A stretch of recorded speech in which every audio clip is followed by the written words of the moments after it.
Hi everybody, welcome to the second episode of My Life with MS. In this episode, I'm going to go over what the treatment Tysabri did to me and my experiences there. In my first episode, I went over my MS diagnosis, the symptoms that brought me there, and the treatment plan that was selected. And in this episode, I'm going to share what Tysabri did to me and some advice if you are considering the treatment Tysabri. As I mentioned in my last episode, I did the first half of the first dose for Tysabri.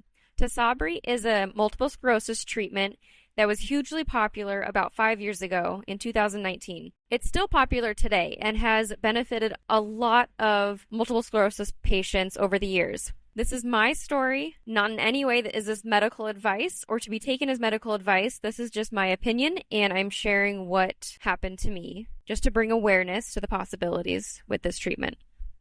The first dose of Tysabri is split into two. You start with one half just to see how your body reacts to it, and then you go in about 2 weeks later for the second half.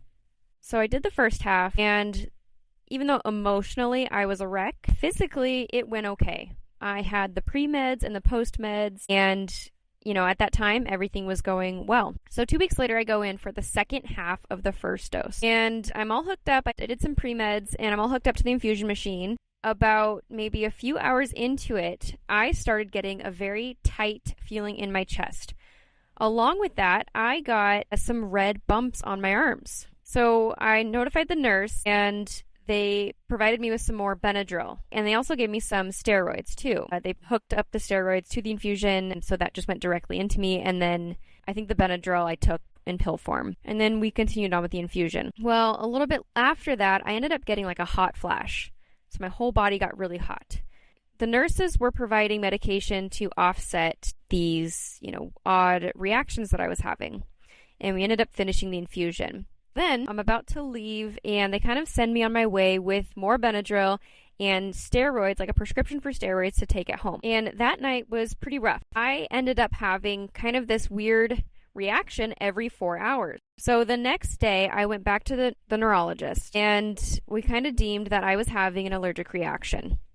So every 4 hours, my skin was getting red bumps up and down my arms and my chest and my stomach. The red bumps were hives, and they wouldn't go away unless I took Benadryl. And every time the Benadryl would be out of my system a little bit, the hives would come back. So I was getting hives, I was getting tightness in my chest, and I was getting these hot flashes. So I was having a severe allergic reaction. From that point on, what I found out is that Tysabri has a half-life, I believe, of 2 weeks. So that means that it stays in your system for about 4 to 6 weeks. And I was in for the worst 4 to 6 weeks of my life. Every 4 hours, including through the night, my body was going through a severe allergic reaction. I had Benadryl every 4 hours. And on top of that, I was taking prednisone steroids. And on top of that, I was actually going into the neurologist's office and getting steroid infusions because my body was going insane. Unfortunately, I had developed antibodies to Tysabri from that first half dose. And that means that my body was completely rejecting the medication. One thing that I found out, and I had asked the neurologist, I had asked, do we test for antibodies? Is that a step in this process at all? You pump one half dose into me. Wouldn't it be a good idea to test for antibodies before the second half? Their response was, that is not part of our protocol. A part of this podcast is to share this information and to advocate for that to become a part of the protocol so that nobody has to go through the pain and suffering that I went through during this time. If we went through a testing phase before doing the second half, just to see if I had antibodies to Tysabri, I could have saved, it was about 6 weeks. Not only did I have the tight chest, the hives every 4 hours, and the hot flashes, and I suffered from panic attacks. I was on so much medication that I had several full-blown panic attacks. I've never had a panic attack before in my life, and I suffered from panic attacks due to loud noises. It was like a dog would bark, and it would hit me so hard that I would drop to my knees, I would lose my breath, and I would start shaking into a panic attack. And it would take me a few deep breaths to really chill out and to stop, but that happened so much. It was loud noises. It was kids screaming. It was a backfire. It was any type of loud noise sent me into a physical convulsion. That happened several times within the 4 to 6 weeks of me experiencing this. On top of that, I went to the ER at least 3 times for severe sharp pains in my chest, like near my heart. It was like a pinpoint sharp pain. And it was so strong that I was like, something is wrong. I need to go to the ER. And I would go to the ER. They would hook me up to an EKG. They would do all the tests, and everything came back clean. So it was just a weird, either a nerve situation or something they could not explain what was causing the sharp pain. But that happened about 3 times. And I would go to the ER each time because I was in fear of my life. The steroids, having so many steroids in such a little amount of time, you get something called a moon face. So my face was puffed up. And I had gained, first of all, steroids make you crave all the food. I had gained maybe about 15 pounds during this time. So I was very, very irritable as well. I was on edge. Any loud noise caused a panic attack. And I truly believe, looking back now, I truly believe that my body was fighting for its life. I think that my body was screaming for help. And I truly believe that all of this could have been avoided if there was an antibodies test done for Tysabri antibodies before the second half of this infusion. If you are considering Tysabri, which it does work for a lot of people, there's a less than 1% that you will be allergic to it. And I was that less than 1%. And I'm not here to provide medical advice, but I am here to advocate for Tysabri antibody testing before that second dose, because you just don't know. I don't want anybody to go through what I went through. I think that truly sent multiple sclerosis into a downward spiral for me. How I knew that I was done with the allergic reaction is if the 4-hour mark passed and my body did not break out into hives. So that was the moment I was waiting for. And that moment did not come until 6 weeks after that infusion. When that moment came and my body chilled out and I was able to taper off of steroids, because if and when you take steroids, you can't just stop that immediately. You have to taper down. So when that time came, the neurologist and I had an appointment, and she offered the next treatment for me. Because what else would I want to do, right? I still have to do treatment according to them, or I'm going to end up in a wheelchair. So the next treatment in line was called Tecfidera. Now, Tecfidera is not an infusion. Now, Tecfidera is an oral treatment, and I believe it was like 4 pills each time. So Tecfidera was the next best thing. That was on the market 5 years ago. So after this horrible, horrible experience, after being diagnosed with the disease, my whole life being thrown up in the air, this first treatment that was supposed to be a miracle worker completely destroying my body. They wanted me to try Tecfidera, and it was like a month later, let's get you on Tecfidera. Okay, so Tecfidera is an oral treatment, and it takes a long time for your body to actually get used to it. I started those pills, and it's a daily set of pills, but I started those pills slow, and it was awful. So it gives you stomach cramps. It completely screws up your digestive system. I honestly think that this contributed to more MS problems because my body rejected this also. My body didn't want these oral pills. And I was sick for about probably another month. I believe 6 months into this whole thing, we did another MRI scan. The MRI scan showed more lesions and active lesions. So I was progressing. So the doctor, my neurologist, deemed that Tecfidera was simply not working. And thank God for that, because Tecfidera destroyed my system. And it was a terrible experience for me. Now, Tecfidera also is another treatment that some humans adjust well to. And it worked for a lot of people. Within those 6 months, another drug came out. And it was called Ocrevus. And it was brand new. It just finished all of its clinical trials. It just got approved. Like, it was brand new to the market for neurologists to start promoting. Ocrevus is the next best thing. So this is within a year of me being diagnosed, having the allergic reaction with Tysabri, Tecfidera destroying my system. I had to wean off Tecfidera, so that took like 3 months of weaning off. And then once Tecfidera was completely out of my system, they wanted to kind of rebuild my body. So I needed to kind of build back my natural balance of things before I dive into Ocrevus. So there was a significant break between Tecfidera and Ocrevus, I think about 6 months.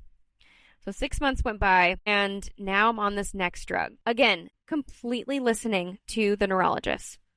I am taking her word for everything. I am following her lead, and in no way am I blaming her for all of this. I'm blaming myself for being so naive and myself for not doing my own research. So it was time to start Ocrevus. Ocrevus is an 6 to 8 hour infusion once every 6 months. So it happens twice a year.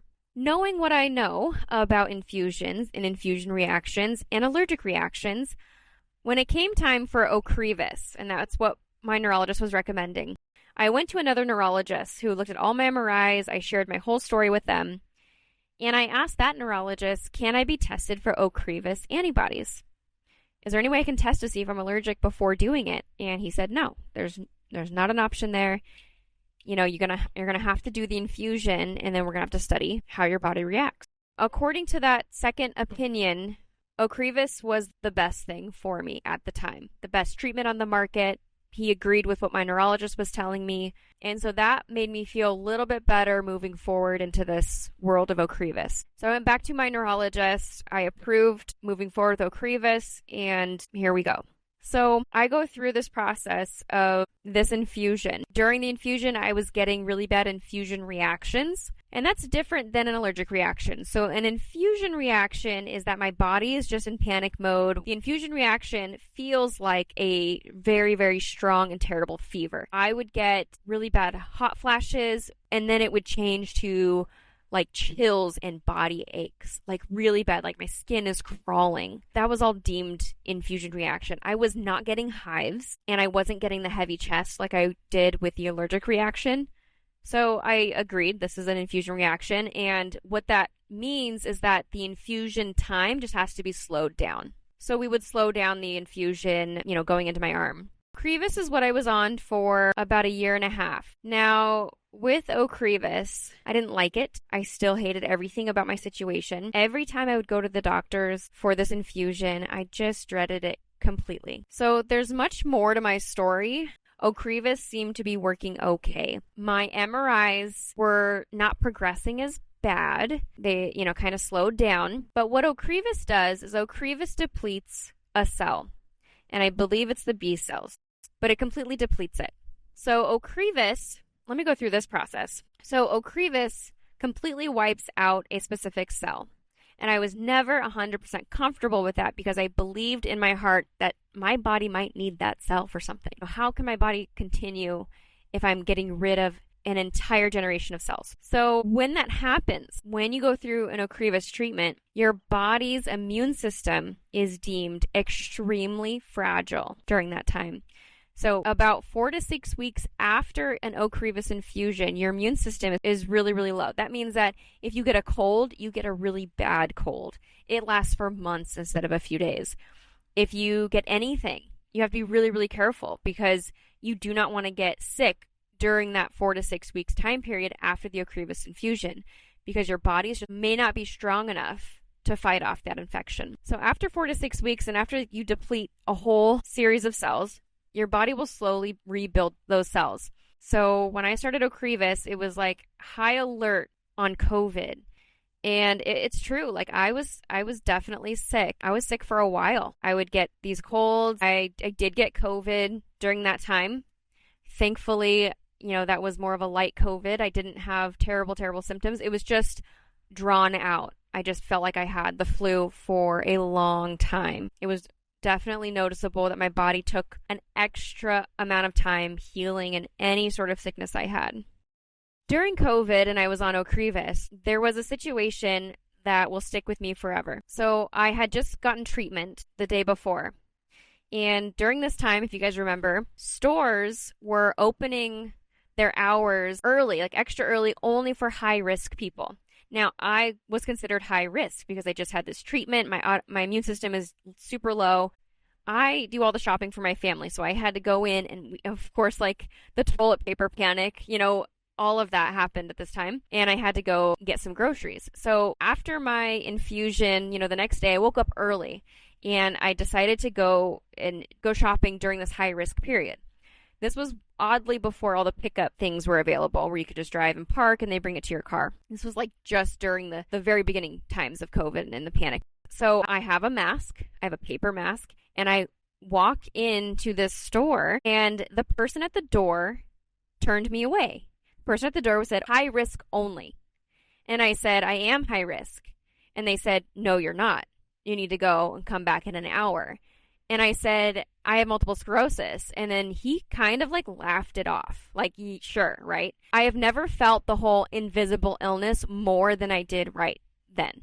Like, I can walk, I can talk. My immune system's completely wiped out. And this human being was not believing me or letting me go into the store that I specifically planned to go to.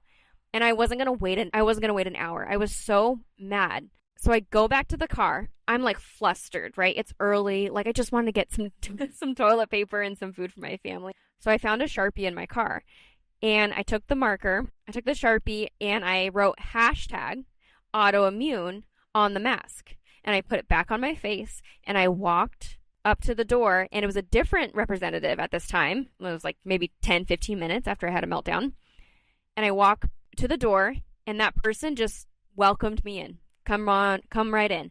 And all I did different was write autoimmune on my mask, letting everybody know that I have an issue with my immune system. Basically, I should have wrote immunosuppressed, but that's a very long word to write on a mask. So I just wrote hashtag autoimmune. And I walked in and I was able to get my groceries and the toilet paper and check out and I left. And that's when I was like, oh my gosh, like I need this on my mask. Like I need a mask that has this. So from there, I started sewing masks and I started with a Cricut tool and I started making these masks that say hashtag autoimmune. I made myself more of a professional one. And then I actually started promoting that because I wanted other MS warriors to like be able to go shopping when they need to go shopping. So I did promote that on my Etsy account. They're still live today. I do think they're very important for people that are getting Ocrevus or Tysabri or any sort of treatment, just to bring awareness that, hey, like my immune system's gone. Like don't cough near me. And you know what's funny is that when I made my real one, it was pretty cute, but when I made my real one and I would go shopping after that moment inside the store, people were leaving the aisle for me. It was so nice, honestly. I'd walk down a busy aisle and everybody kind of just like made a path for me. And I didn't want special treatment. I just wanted to be able to get through the doors. And this invisible illness is truly invisible to everybody. Nobody knows. And during the COVID pandemic, everybody's on high alert. I was definitely on high alert. I highly recommend that if you are on any of these treatments that wipe out your immune system, go to my website, my Etsy page or my website and place an order for these masks that I made just so you have it. It was so good to have this type of mask on any of the trips I went on during that time before the lockdowns. Like we did go to Hawaii and I had that mask through the whole time and it was just nice to have that notification that like my immune system was down. And then everything, of course, got locked down. Right after that, actually, we got home and the next day everything was locked down. Anyways, so that is my story with Ocrevus and with kind of managing the post-Ocrevus situations. Definitely get a mask if you don't have one already. During my time on Ocrevus, my quality of life was low. I was very depressed. I was emotionally drained. Work was very, very demanding and it was really hard to keep up with a smile on my face and prepping these calls for work. And I work from home, so my workday never ended. I was constantly working. It felt like through the night, early in the morning. If you ask anybody at my job, and if you hop on at any hour of the night, you'll see that I'm online working on something because my job was demanding at that time. I was at a very, very low point in my life. I do believe that I was depressed. I was angry and frustrated, and I kept thinking to myself, how did I get here? How did I let this happen? And the plan with Ocrevus is that you take it indefinitely. You are on Ocrevus, you take it every 6 months, and you don't stop until there's an issue, and then you switch to a different treatment. And that was the outlook on my life. The outlook on my life was treatment, and it was just a lot, and everything was just so stressful. I absolutely, genuinely hated it. There was no light at the end of this tunnel. It was all a double-edged sword because I do treatment and I just somehow I'm getting worse, or I don't do treatment and I get worse faster. So I'm on Ocrevus and I'm just dealing with it. And I was just very, very miserable. And throughout this time, I've always been a Christian. However, I wasn't an active Christian. I wasn't living it. I wasn't breathing it. I wasn't doing it every single day. And my Ocrevus infusion was coming up, maybe 2 months away. And I just prayed to God, I don't want to do this anymore. What do I do? How do I get out of this? How did I get here? Dear God, I don't want to do this infusion. I don't want to live this life where I have to live on treatments. I don't want to do this anymore. So I prayed out to God. And fast forward to it being the time of my infusion, I felt conviction. And I knew God was like, take a pregnancy test. Okay. Now, a recommendation that I will say to everybody, that if you are coming up to an infusion, it's always good to take a pregnancy test just to make sure. There's different noise out there if treatment while pregnant is okay, treatment while you're trying to get pregnant is okay. I see a lot of different opinions, but for me personally, I wasn't comfortable with that. Before this Ocrevus infusion, I was like really heavily convicted. So I took a pregnancy test, and my infusion's the next day, mind you. I took a pregnancy test, and it came back positive. And I remember breaking down and being like so relieved and so happy that I had a reason to tell the doctor I didn't want to do the treatment. Hey, neurologist, I can't do the treatment. I just found out I was pregnant. I was just overwhelmed with relief. Thank you, God. Thank you. This was meant to happen. I asked for a way out, and God answered that prayer. Now I just spent the last few years up and down roller coaster, emotionally, physically, and I'm progressively getting worse. Every single MRI I had up to this point had active lesions. And from there, I will go into, in my next episode, what happened next. So this was all that I had for episode 2. Please drop your questions in the comments. Thank you so much for listening. I will see you on the next episode.